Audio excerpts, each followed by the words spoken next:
No drugs, no alcohol, no cigarettes. I call them artificial berries because you can do something about it until it's too late.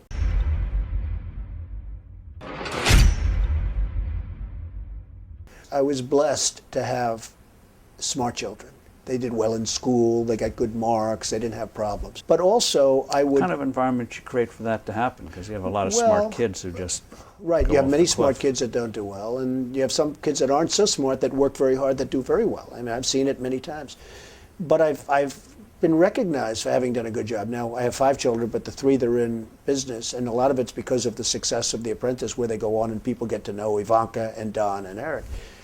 But a lot of that was early upbringing. I'd always say to them, no drugs, no alcohol, no cigarettes. And now I add for Barron, and I'd drive them crazy. I'd say every time they'd leave, no drugs, no alcohol, no cigarettes. Repeat after me, and I'd have to repeat. They'd go, Ivanka would go, Dad, will you leave me alone? But I'd drum it into their heads. And you know, you have to get through those artificial berries. I call them artificial berries because you can do something about it until it's too late. Once it's in your system, it's very hard to stop. Like, I don't drink, and it's very easy for me not to drink. I tell people, what are you drinking for? What are you drinking for?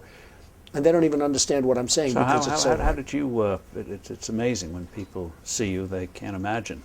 No alcohol. Oh, would I be in trouble if I was a drinker? With my life. No smoking. Yeah, no smoking.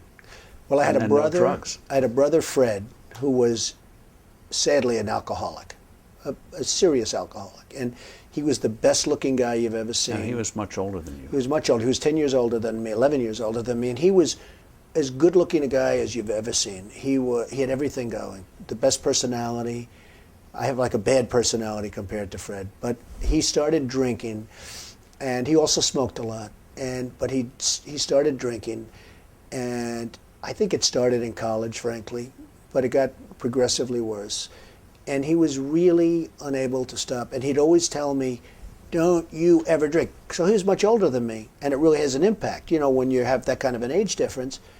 But he'd point, don't you ever drink and don't you ever smoke. He'd add the smoking in because he smoked and he drank.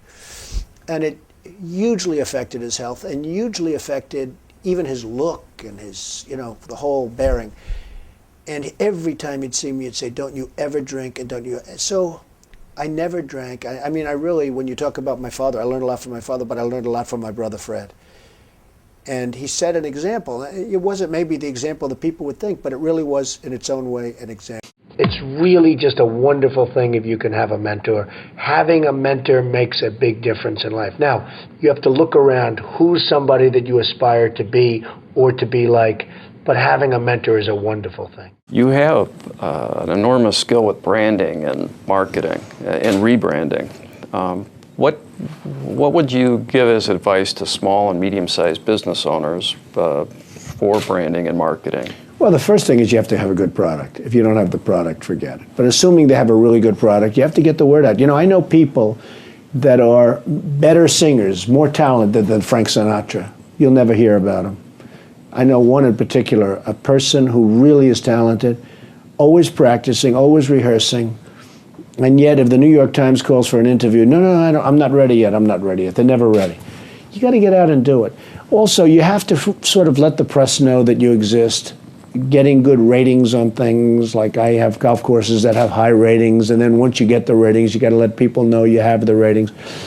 It's a long process, and it takes a long time. When is enough, or will Donald Trump never be satisfied with the deal-making and the acquisitions? Well, I'm like a lot of my friends from Houston. I just keep chugging. I mean, all you can do is just keep going. Life is sort of a pretty short experience, and you have to maintain some kind of an equilibrium, and the way I maintain that is to work. And I enjoy what I do. I love what I do, and I hope I do it well.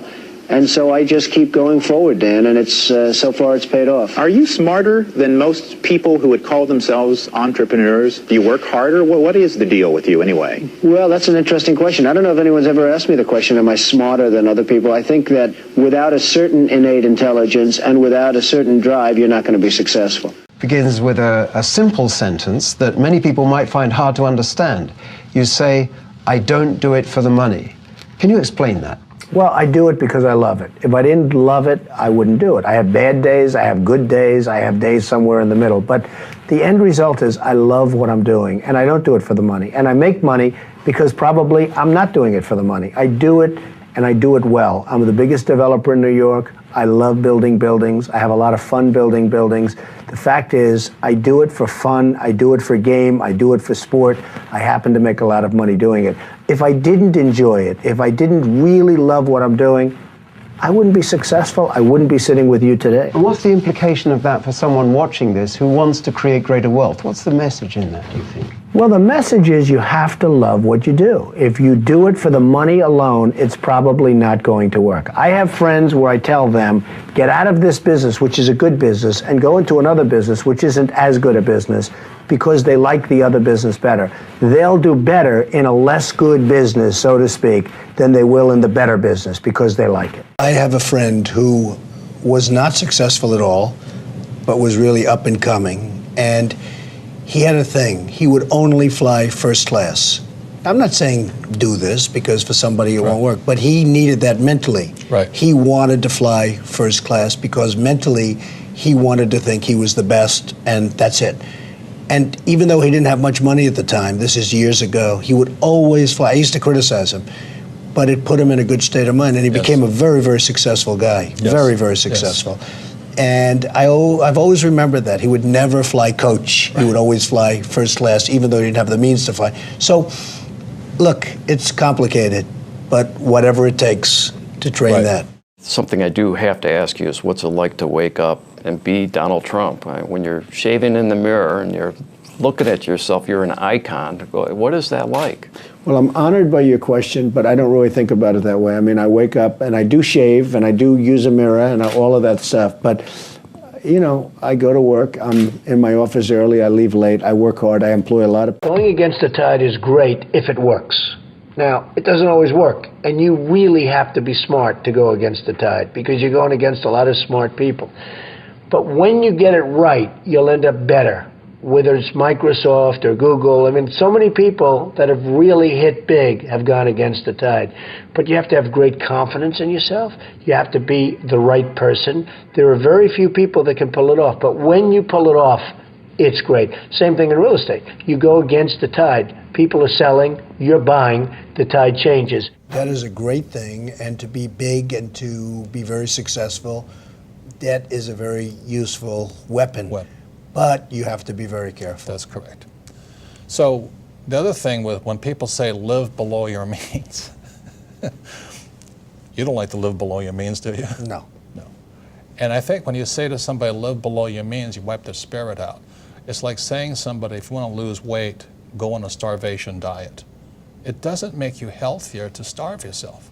So I would rather get financially educated. That's why I read your books, because I want to, this is my greatest asset. I want to feed my brain so that I can expand my means without getting into excessive debt or where I start to lose.